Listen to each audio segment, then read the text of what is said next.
So, the reason that you feel very stressed out in a lot of social situations is because you assume that your mere existence is having an influence on the other people around you, right? And so, this creates a sense of artificial weight that you're carrying because constantly feels like you have to act correct, do the right thing, da da da da da da, or you're gonna fuck up everything, right? And so, you're scared of really being a fuck up, right? You're scared of being a fuck up because what a fuck up is someone who is everyone is depending on and they are letting people down. You are disappointing people. But here's the distortion: no one is depending on you, no one is looking out for you, and no one is being influenced in the way that you think they are by what you're thinking, by in the way you think it, right? It's actually a little bit more complicated than that. So let me show you. So this kind of problem typically comes from having a parent that is very attached to their child in an unhealthy way. And this unhealthy attachment means that everything that the child does has a literal, visceral response on the parent.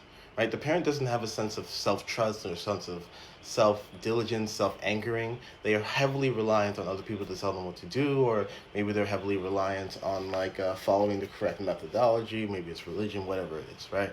And so they don't have inner built up sense of confidence to actually take care of and raise their own children, right? And so as a result of this, anything the child does feels like a life or death experience to the parent, right? It doesn't have to be so extreme. It could also be very subtle, where it's like the parent's just constantly worrying about the child.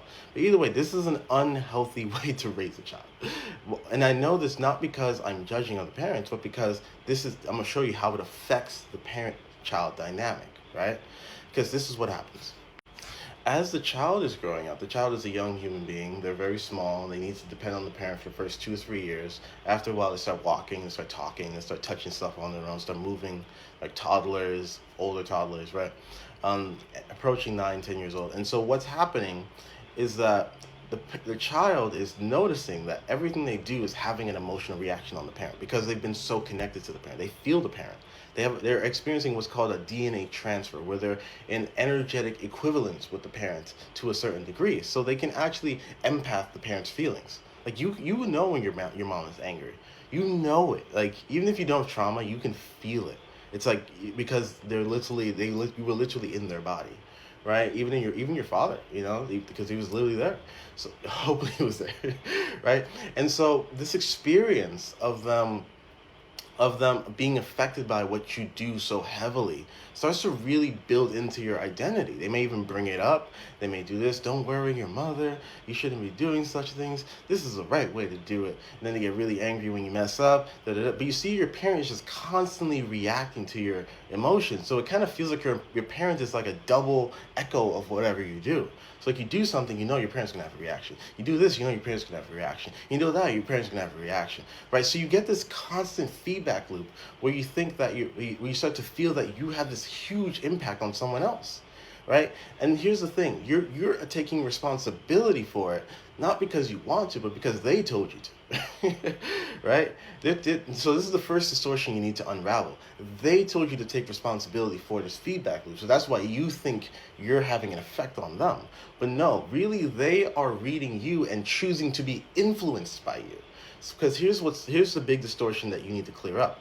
You need to separate your existence from your expression from influence. These are three separate things, and they're separated by bridges of choice, meaning that you have to make a choice to get to either one of these. Like they don't just naturally connect to one another. You actually have to make them connect. Like you can just exist without expressing. You can just be awareness. Be present. That's the whole idea of being aware. That's why so many people want to be that. Because that's peaceful. It's like no responsibility, nothing. I don't have to take any ownership for anything that's happening because I didn't create it. It's just happening, right?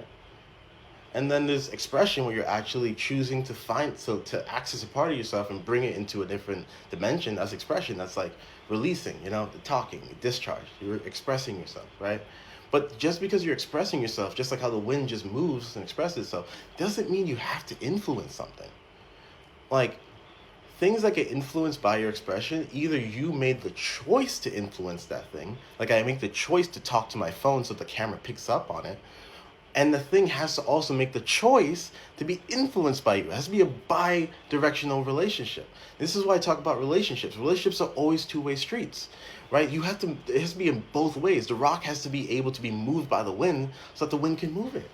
right? Like a fucking brick wall that's designed to withstand the wind won't be influenced by the wind. You see? And this is how things work, right? And so your parents are making a choice to be influenced by your behaviors as a child and then blaming you for it. That's the crazy shit. And then what the blaming does is that it puts the idea in your brain that this is what you're doing, and so it alleviates the tension of what they're doing. So they never feel the cognitive dissonance of it. You see what I mean? It's very clever. It's very tricky how to see it, right? And your parents probably weren't doing this consciously, because this is some high level manipulation. They probably learned this from their ancestors who were probably enslaved or like had terrible communities or were pillaged or imperialized. You know what I mean? This is like an imperial generational mind control tactic. It's crazy. And so, as a result of this distortion, you now go into the world and you think that you are having this huge effect on other people. Like everything you do is hurting them. Everything you say is You think people are very sensitive. You maybe even believe this a lot. You like people are so sensitive. They just everything I do just hurts them. It's like no, people aren't sensitive, bro. It's that you're not seeing the context for how you're affecting them. People are emotional, and human beings are always going to be emotional. Even if you just like are around them, they can choose to be influenced by your presence and then feel an emotion and start crying. People do all kinds of crazy shit, but you're taking so much responsibility for it because you're downplaying the fact of how emotional most people are. See, because your parents want you to believe that they're not emotional. It's so trippy. You have to see that. That's so trippy. They want you to think that they're not emotional, right? And they want you to think that every emotional reaction they have is because of you when it's just them. Oh my god. That's the mind fuck. That's a mind fuck. That's such a mind fuck.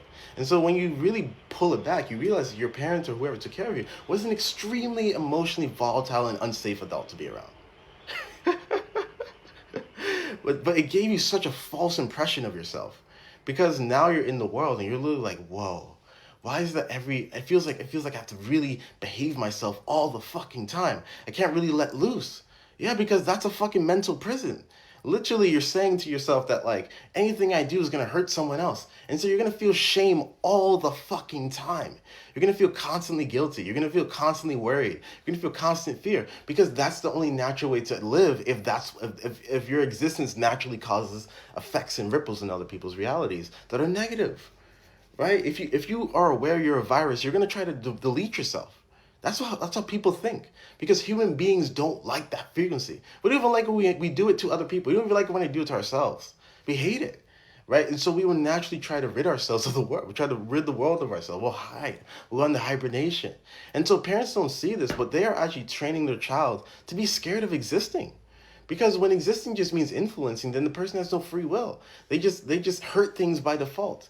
And this is where people get the idea of human nature being dangerous and all shit, because they themselves have a distortion about their own existence. So when we really break it down, it's just people just exist. They can make choices to express, and they can also make choices to influence others, but others have to be willing to make that choice to be influenced. And so therefore, your natural existence does not influence people unless you make the choice to do so. You have to make a deliberate action to do that. And that's great, because that gives you agency and the ability to creatively manipulate your reality using manifestation, using your consciousness. Because it's like, wait, I don't have to include people now, because people aren't just a default outcome of my reality. Like, people are an option. And see, this is what I'm trying to do. I'm trying to put more options back in your hands. And if you like this shit, you want to go even deeper, then I have one-on-one sessions available. Book the inner clarity sessions or the life guidance sections. But yeah, peace.